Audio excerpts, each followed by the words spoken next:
Bonjour,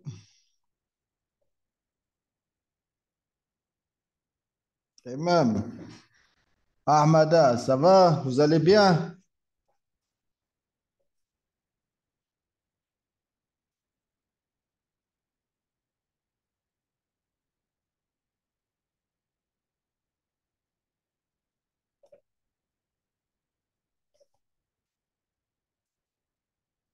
Désolé pour le retard, hein. J'ai eu le lien en retard, voilà. Donc, nous sommes dans ce séminaire à propos le monde informatique et la gestion de carrière. Juste, j'attends le feu vert pour commencer cette séance interactive avec vous.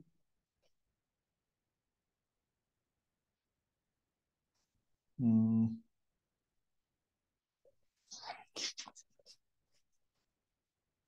Donc, l'objet de ce séminaire, c'est...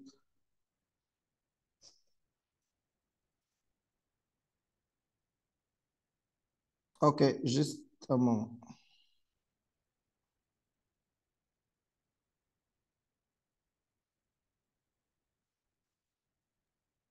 Chers participants, bonsoir à vous tous et bienvenue au séminaire d'aujourd'hui sur le nom Introduction au paysage informatique et aux opportunités de carrière. Ce séminaire se tournera autour de Introduction, paysage informatique, opportunités de carrière, conclusion. Accordons la parole est à vous, vous, Bobby. Accordons maintenant la parole à Dr. Sofiane. OK, merci beaucoup. Voilà, je prends la main et je partage l'écran.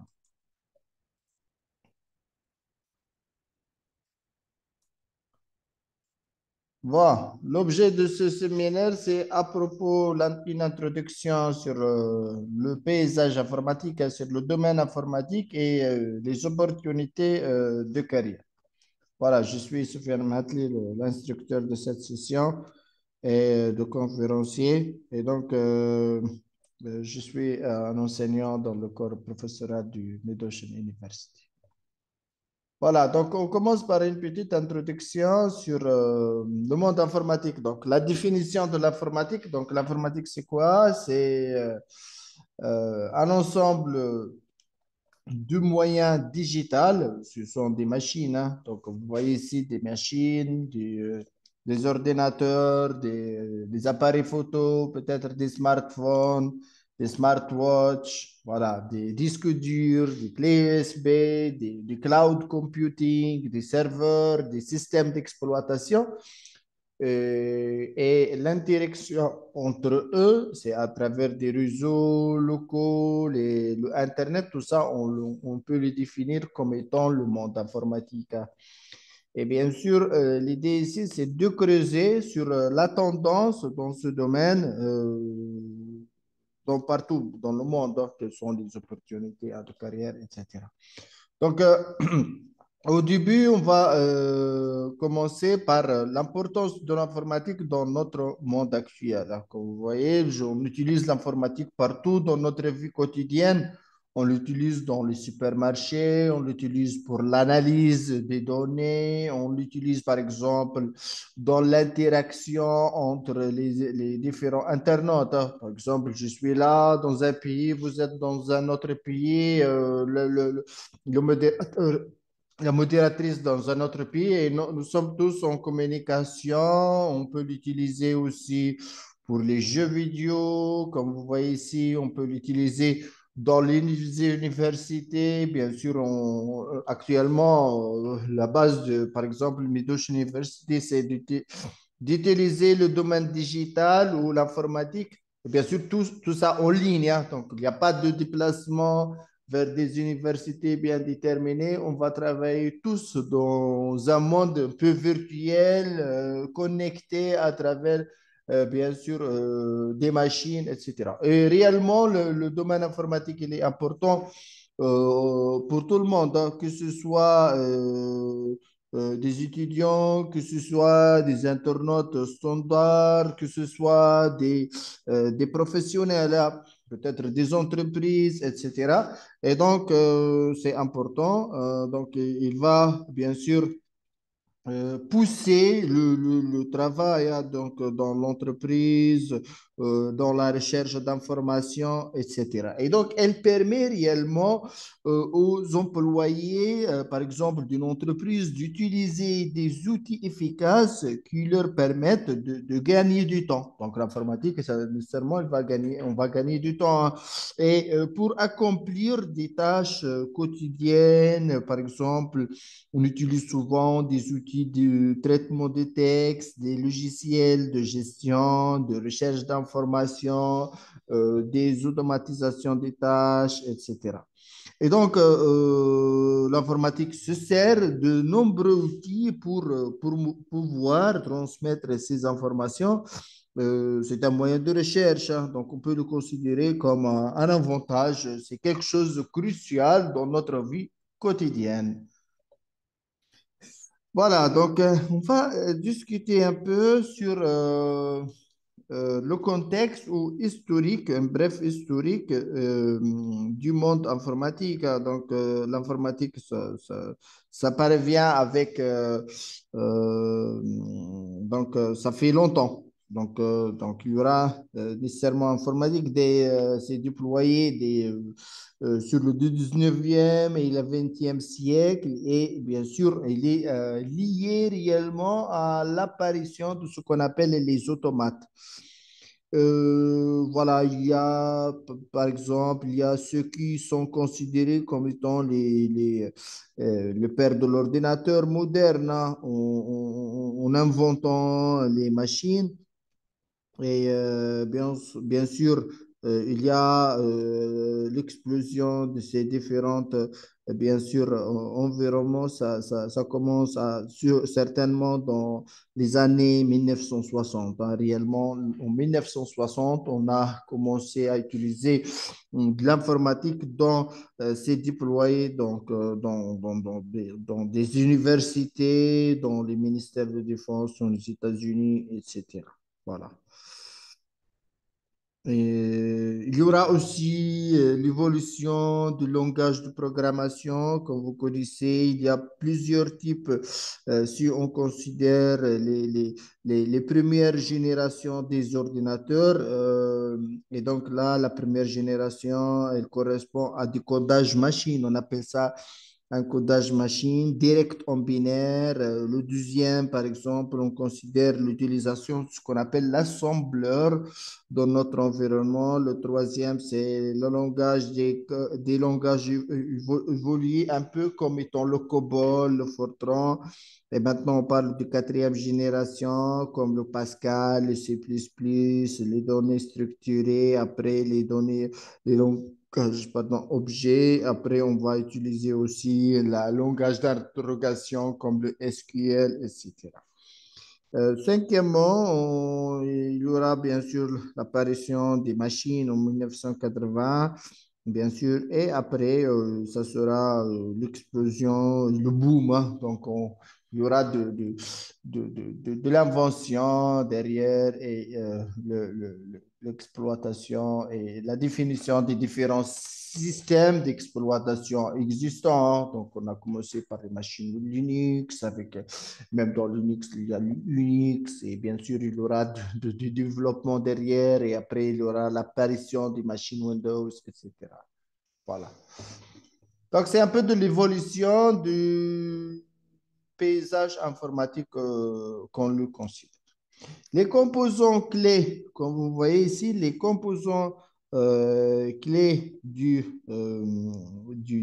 monde de l'informatique, comme vous voyez dans ce slide. Donc, on a, par exemple, des smartphones, des laptops, des PC portables, des PC fixes. Vous avez aussi, par exemple, des baies de stockage. On a des mémoires, voilà. Donc, Il y en a beaucoup, beaucoup de moyens qu'on utilise souvent dans notre monde informatique. Et bien sûr, là, ces composants, ils sont très importants dans l'interaction entre les différents intervenants donc, dans ce monde de l'informatique, hein. Et donc, on parle des périphériques, on parle aussi des dispositifs connectés comme les ordinateurs, les consoles de jeux. On a différents types de périphériques, hein. Les périphériques d'entrée, les périphériques de sortie, il y a les périphériques, comme vous voyez, de stockage. Voilà, les connexions à l'ordinateur, etc. Donc, certainement, on a plusieurs moyens et composants clés dans ce monde informatique. On passe maintenant au rôle de l'informatique informatique dans l'entreprise, hein. Donc, c'est un rôle crucial. Comme j'ai dit, il va nous faciliter notre vie. Donc, il est important pour les entreprises, hein, de nos jours. Et donc, il y a plusieurs rôles réellement qui joués par l'informatique dans le domaine, par exemple, de l'entrepreneuriat moderne. Donc, presque, on a toute la totalité des entreprises et des sociétés. Ils utilisent actuellement des équipements informatiques afin de satisfaire la production et bien sûr l'activité et pousser l'activité de l'entreprise, hein. Et donc, l'informatique, c'est une base du système crucial dans l'entreprise qui va nous aider à pousser, bien sûr, les activités de l'entreprise et bien sûr pousser aussi les performances des différents collaborateurs. Voilà. Quoi d'autre? Donc, on passe vers l'état actuel de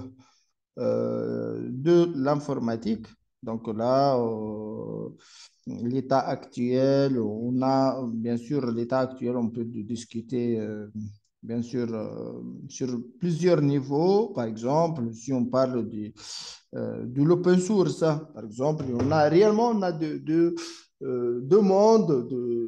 Il y a le monde open source, c'est-à-dire les logiciels essentiellement libres. Donc, il y a des entreprises qui développent des logiciels comme étant libres, à libre utilisation, donc c'est pas payant. Mais il y a la communauté qu'on appelle open source, c'est la communauté commerciale, hein. Donc, les entreprises, bien sûr, qui ne font pas de bénévolat, donc ce sont des entreprises qui cherchent de profiter, bien sûr, de vendre, par exemple, des produits, des robots, des licences, des logiciels, etc. Et donc là, le mode informatique, il est en mode boom, donc il est utilisé partout dans le monde et il va faciliter, comme vous voyez avec le réseau Internet, la connexion entre les différents internautes dans le monde. Voilà. Après, on va voir ce qu'on appelle un aperçu sur des tendances informatiques. C'est quoi les tendances? C'est-à-dire peut-être les nouveautés, les tendances, bien sûr, informatiques actuellement sur le marché. Donc, on parle, il y a beaucoup, hein, mais bien sûr, on revient sur ça, bien sûr, slide by slide. Donc là, on parle de l'intelligence artificielle. Donc, l'intelligence artificielle, c'est une technologie qui utilise des machines, hein. Ce sont des machines qu'on utilise, qui traitent les données, qui traitent massives. Et bien sûr, derrière ça, il y a ce qu'on appelle des algorithmes intelligents. C'est ça. Donc, il y aura de l'intelligence, donc, de la machine, hein. Donc, où l'utilisateur, ou bien sûr l'administrateur, donc, il vient de déployer des algorithmes intelligents, bien sûr, pour bien sûr traiter des informations bien déterminées, pour trouver des solutions bien déterminées, etc. Et donc, actuellement, on ne peut pas, c'est difficile, voilà, aujourd'hui d'échapper de l'IA, on appelle ça l'IA, intelligence artificielle, hein. Et donc, elle nous attend à chaque détour de notre vie. Donc, on l'utilise souvent, voilà, dans notre vie quotidienne, hein. Actuellement, on l'utilise souvent dans notre vie quotidienne et bien sûr pour des produits commerciaux, etc. Voilà. Il y a aussi la technologie, ce qu'on appelle blockchain. Voilà. Donc, c'est aussi une nouvelle technologie. Donc, c'est une chaîne. En fait, le blockchain, comme vous voyez, c'est toute une chaîne, hein. Donc, c'est une chaîne de blocs. Voilà, c'est ça l'idée. C'est le blockchain, chaîne de blocs.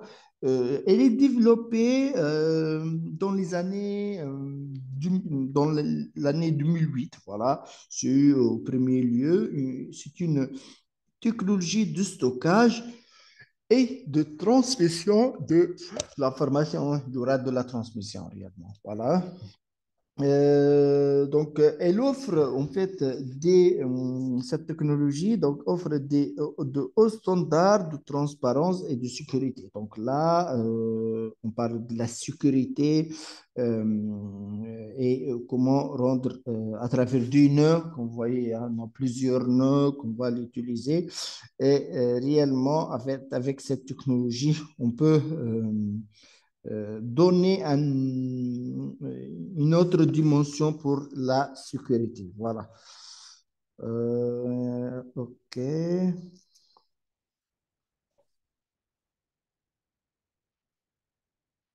y a aussi ce qu'on appelle.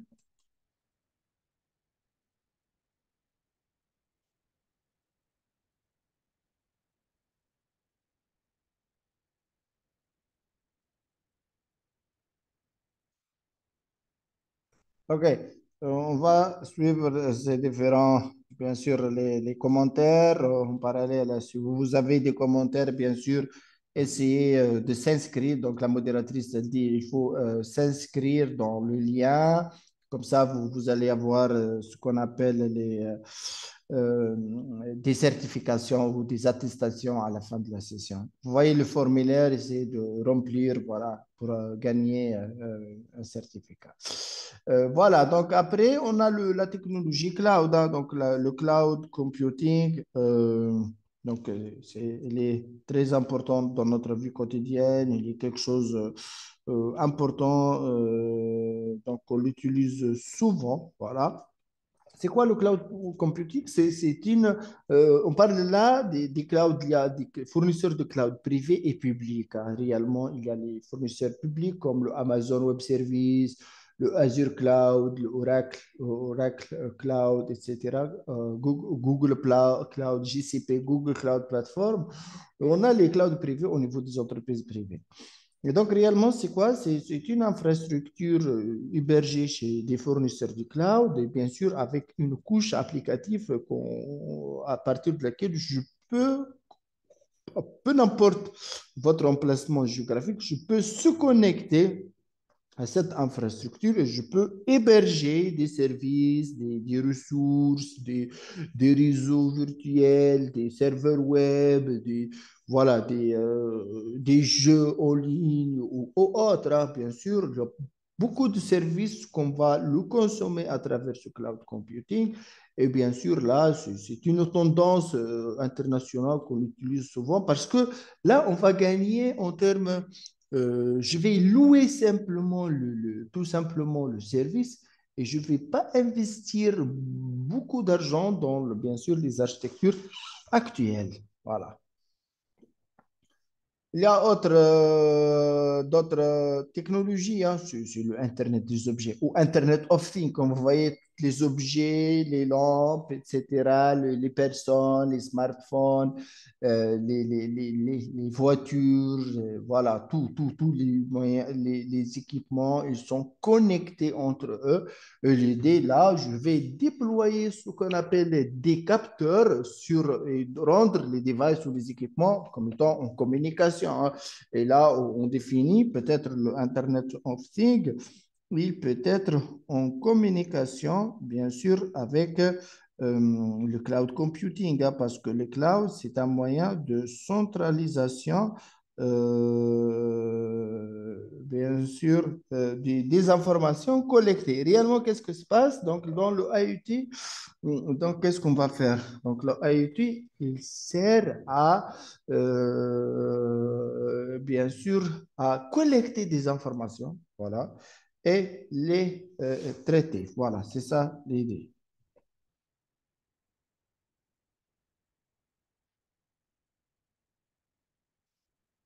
Voilà.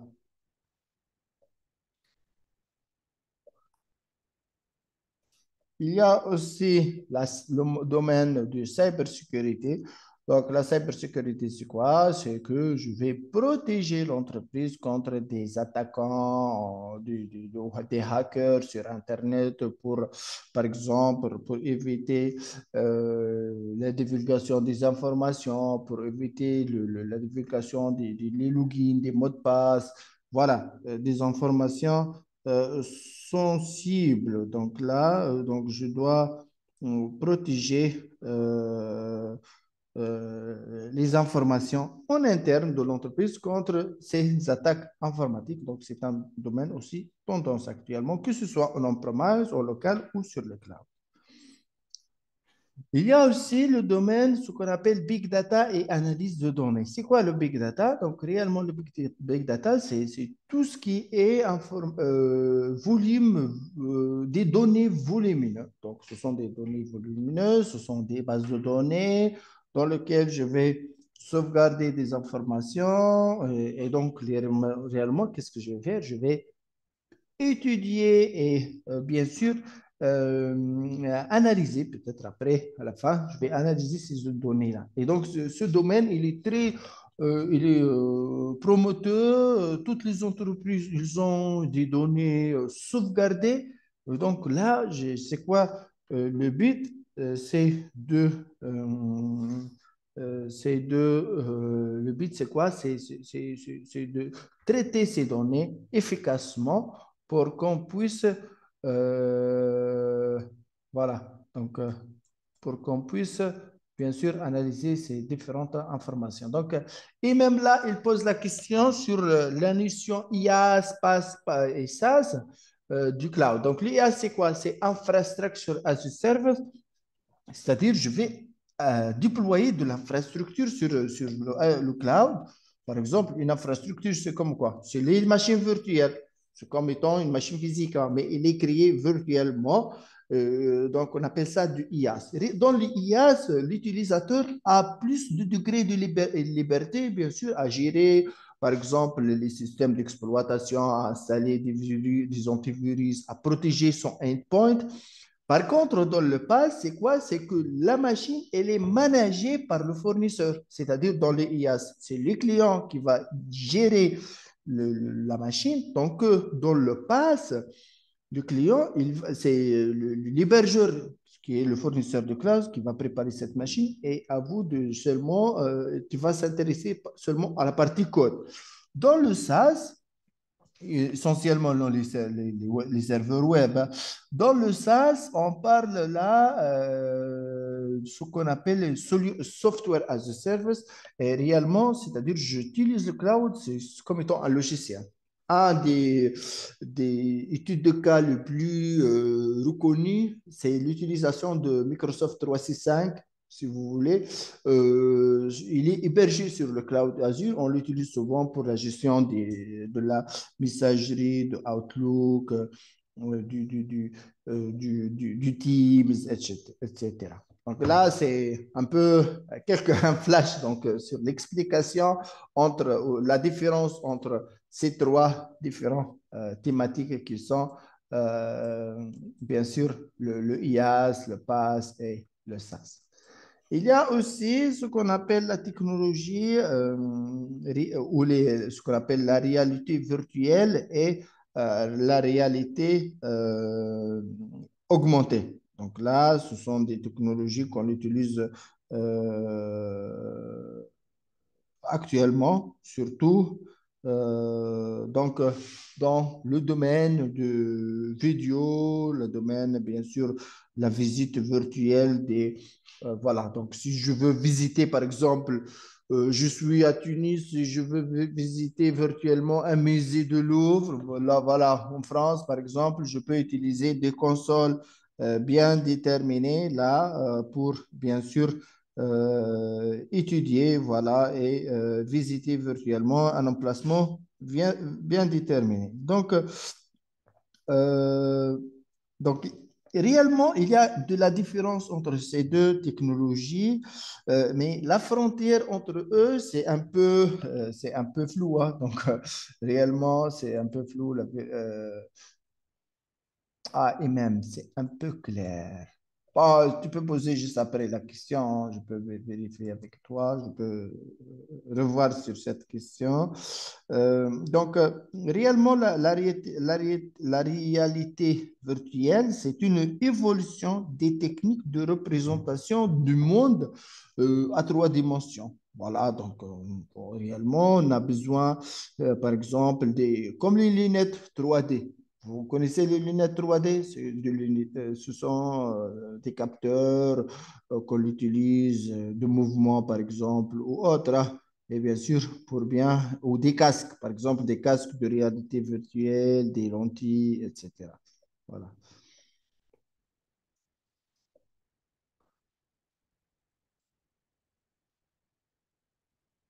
OK. Il y a aussi ce qu'on appelle de l'informatique quantique. Voilà, l'informatique quantique, c'est-à-dire que on va utiliser donc c'est de la recherche sur le processing. Donc là, il y aura des laboratoires internationaux, même cette technologie c'est déjà existante sur le marché. C'est que au niveau du processeur généralement développé en silicium ou autre, composant de façon électrique. Donc, on va travailler sur l'informatique quantique en utilisant de la fibre optique, c'est de la technologie très puissante, de la lumière. Réellement, c'est la lumière, les photons, voilà, ce sont la lumière qui va être véhiculée dans des circuits ou dans les bus internes des différentes cartes ou équipements informatiques. Donc là, on parle de la lumière, des particules microdigitales, des équipements, de la chimie, de la graphique. Voilà, donc c'est une technologie promoteuse en termes de recherche et développement. Voilà, tout ça, il a des impacts, bien sûr, à toutes ces technologies, il a des impacts sur les industries. Et bien sûr, il y a on parle de l'industrie maintenant 4.0 avec l'utilisation de tout ce qui est digital, hein. Voilà. OK.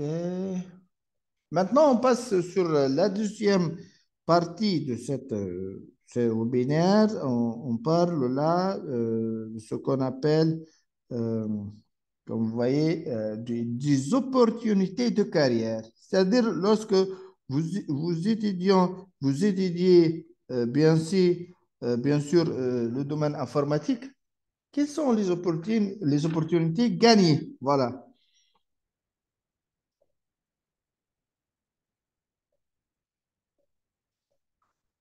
Voilà. Donc, l'un des domaines les plus promoteurs dans le monde, c'est la programmation et le développement, c'est-à-dire le développement du logiciel informatique, des applications web, etc.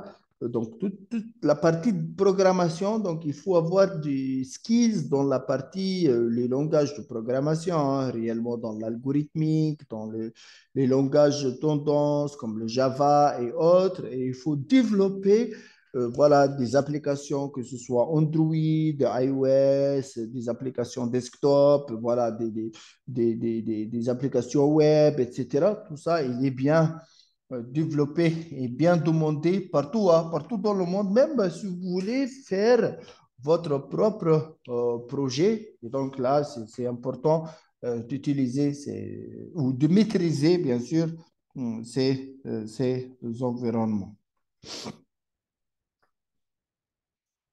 Il y a aussi de la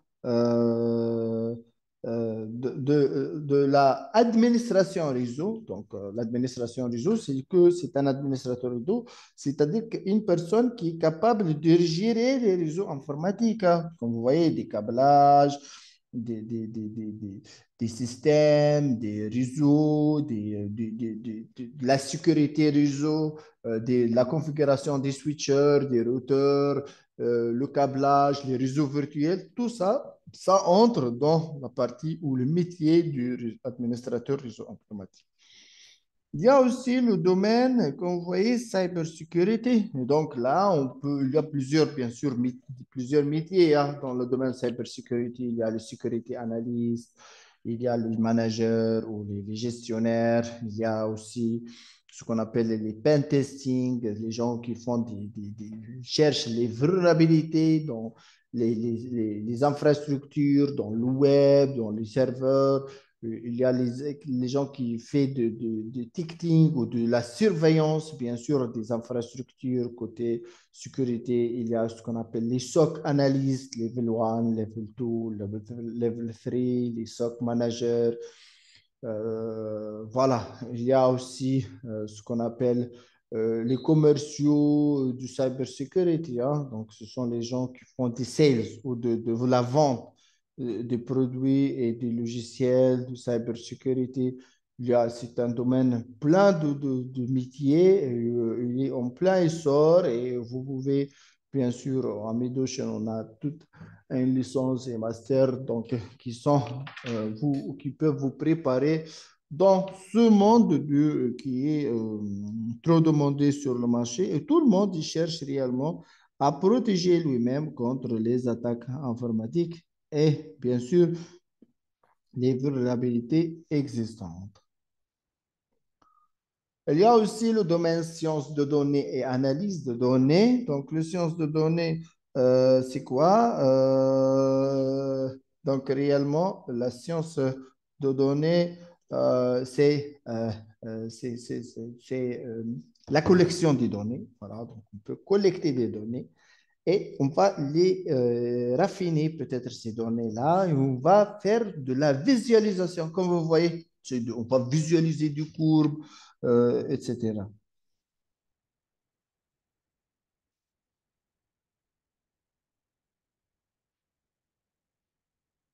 Voilà. Il y a des logiciels derrière, hein. Il y a le Power BI, par exemple, sur le tableau, etc. Il y a beaucoup de logiciels derrière.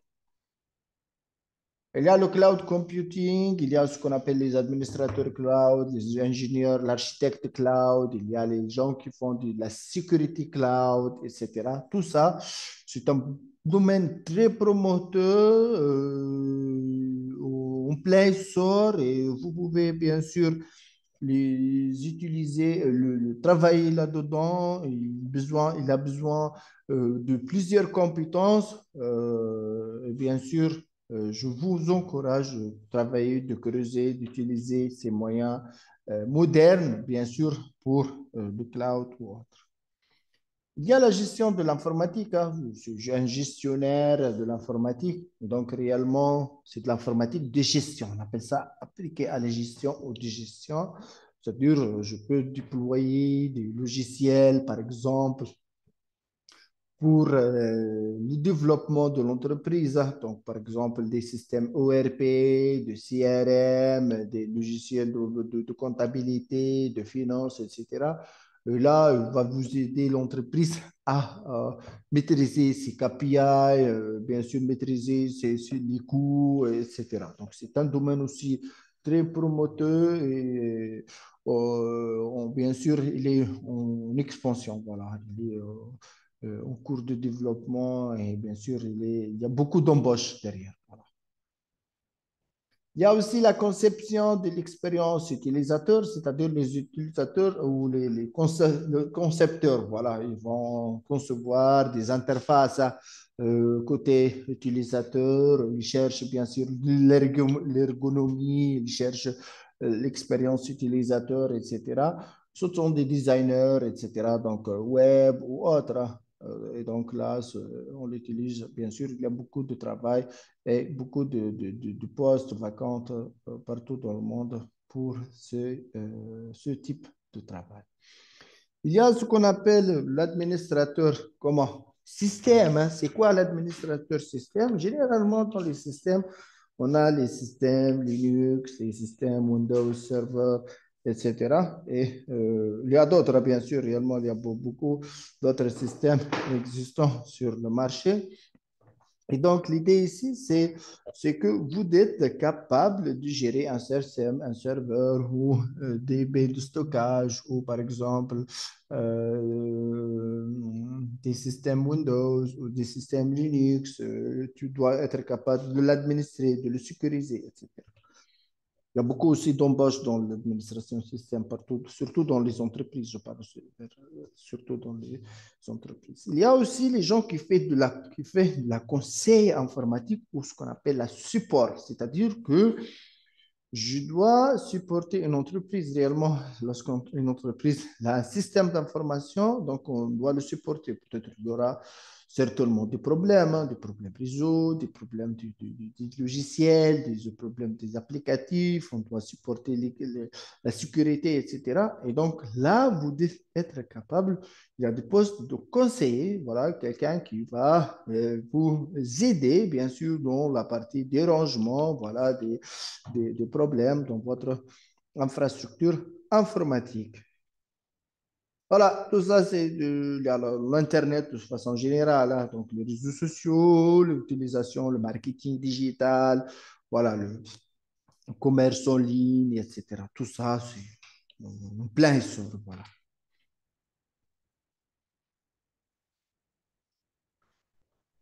Donc, les tendances Internet, suite à l'utilisation du réseau Internet, on peut bien sûr travailler à distance. Vous êtes dans un pays, tu travailles par exemple dans un autre pays, c'est possible. Et maintenant, suite au Covid, hein, tout le monde il migre vers l'utilisation de ce qu'on appelle ou de travailler à distance, hein. Donc, tout le monde, il est à distance, il travaille bien chez lui, donc, à partir dans son euh, bien sûr, euh, de son environnement ou de son adresse, bien sûr, physique. Il peut se connecter à travers le réseau Internet. Il peut travailler à distance en moyennant d'une machine et une connexion Internet. Il y a aussi le commerce électronique, hein, donc les sites web du commerce électronique, les applications de commerce électronique, la vente en ligne. Voilà, donc tu peux vendre le dropshipping, tu peux travailler du Comoros et donc tu vends dans un autre pays, hein, du Chine, en États-Unis, etc. Donc c'est très important et donc là, la degré de pénétration, c'est un peu plus poussé, ça dépend du pays, de la commerce électronique, parce qu'il a besoin de la digitalisation des infrastructures, de la paiement électronique, la livraison, c'est toute une chaîne voilà, qui est en corrélation. Voilà la durabilité de l'informatique. Donc, on utilise souvent ces moyens d'énergie. Voilà, donc l'informatique, il consomme bien sûr de l'énergie. Donc, on a besoin des moyens d'énergie, des panneaux solaires, des piles, les batteries, des antennes, les éoliennes, les connexions via satellite, etc. Il y a aussi l'utilisation de la technologie mobile, hein. Donc, on a vu jusqu'à l'évolution de première génération, talkie-walkie, deuxième génération, la troisième génération, la quatrième génération. Maintenant, nous sommes dans la cinquième génération des smartphones et des infrastructures mobiles qui est une tendance. Et bien sûr, il y aura de l'utilisation et l'explosion d'utilisation de la 5G, des connexions Wi-Fi ou Internet qui ont à très haut débit et bien sûr l'utilisation des nouvelles générations des smartphones, des tablettes et d'autres moyens de communication.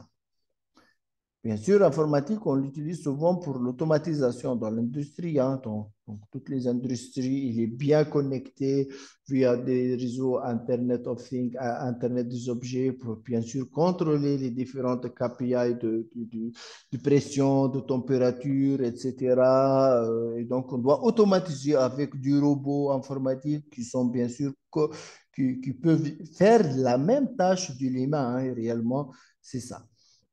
Donc, on a parlé de 5G avec les objets connectés, les internautes connectés, la robotique, les véhicules connectés, les drones, etc., les caméras de surveillance, tout le monde, voilà, tout le monde, il est bien connecté à travers ces outils de communication.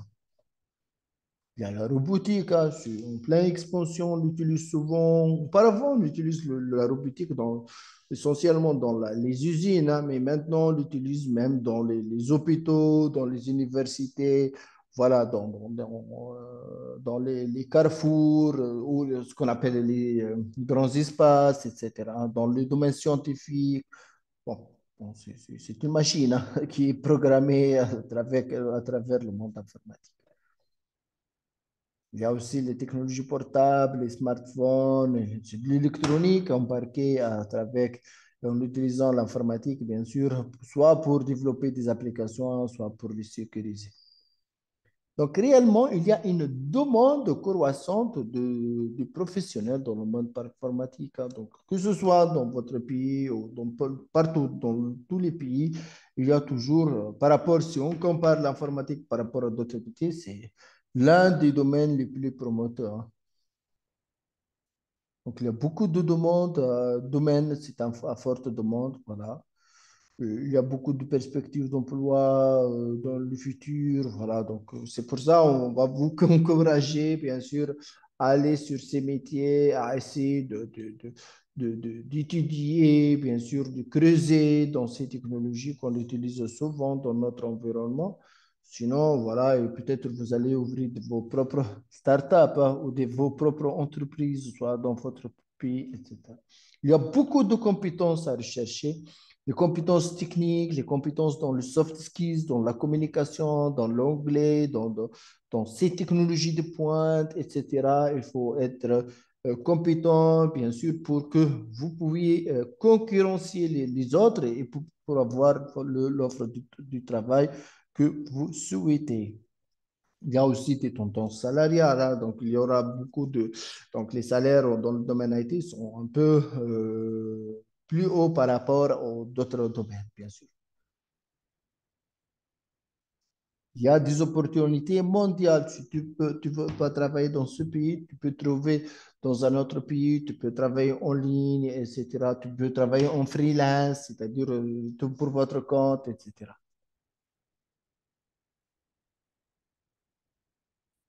Voilà, donc l'étude de cas ou des carrières réussies, hein, plein de, que vous trouvez des success stories partout dans le monde utilisent le domaine informatique, hein. Le plus reconnu comme Microsoft, le patron de Microsoft, le patron du Amazon Web Services, Jeff Bezos ou autres, hein. Il y a plein de success stories partout dans le monde qui sont des gens qui ont réussi à travers le monde informatique et bien sûr dans plusieurs domaines, que ce soit du logiciel, du hardware, de ce qu'on appelle les applications, les outils de cybersécurité, etc., la commerce électronique, etc. Et bien sûr, vous devez être formé, bien formé. Et bien sûr, vous devez avoir de la certification. Il y a plein de certifications sur le cloud, comme le Azure, les certifications Azure, les certifications Amazon, les certifications Google, etc.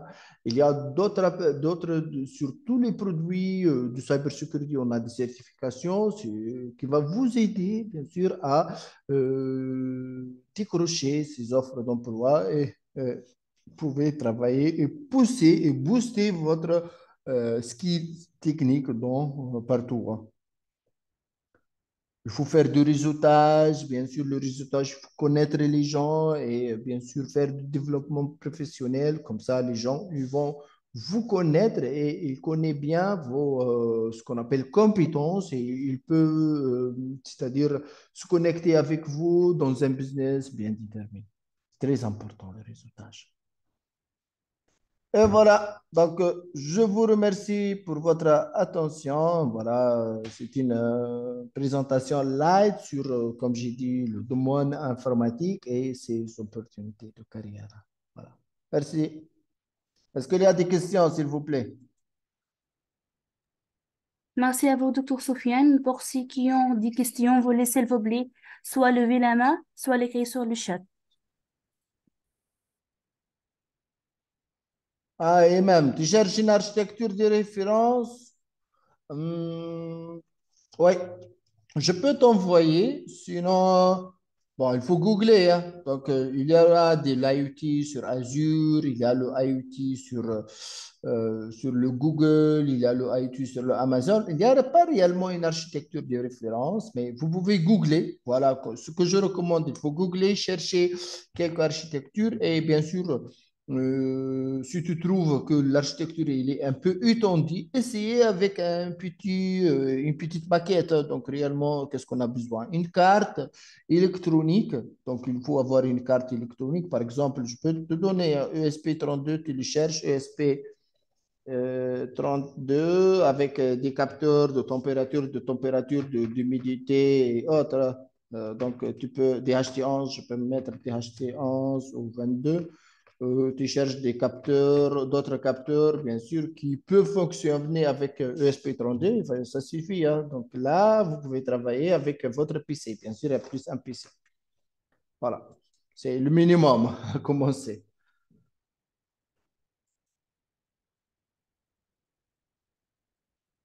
Est-ce qu'il y a d'autres questions, s'il vous plaît?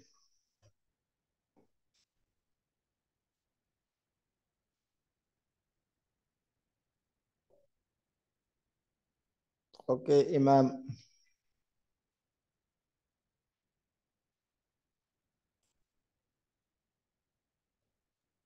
Oui, Abdul Karim, la parole est à vous.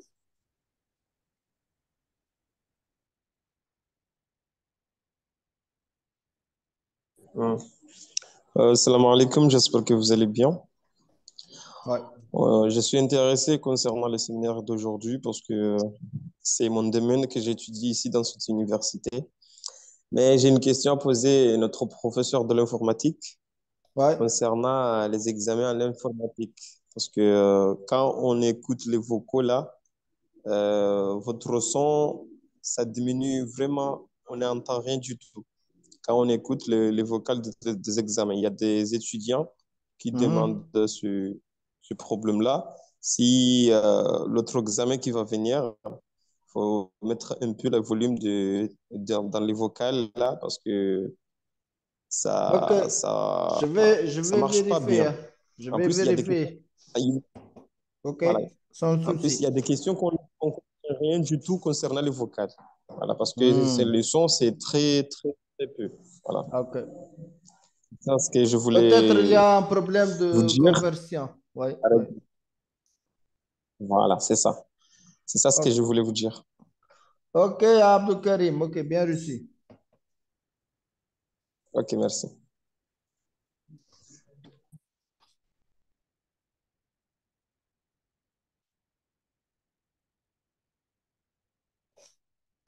D'autres questions, s'il vous plaît?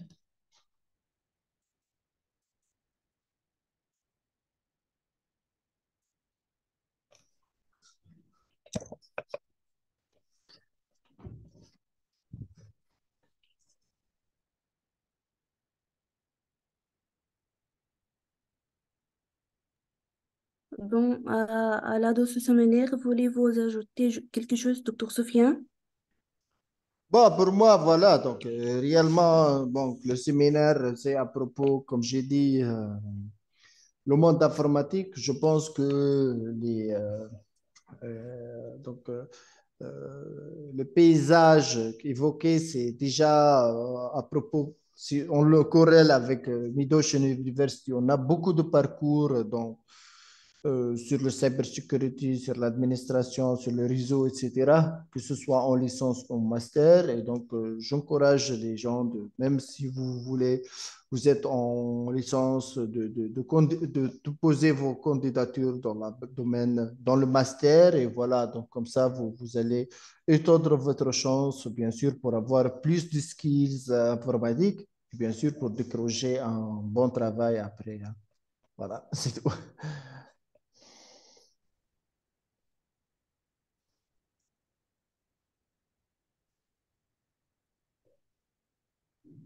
Ok, merci pour le séminaire d'aujourd'hui, monsieur. Ouais, À plus, Inch'Allah. merci beaucoup.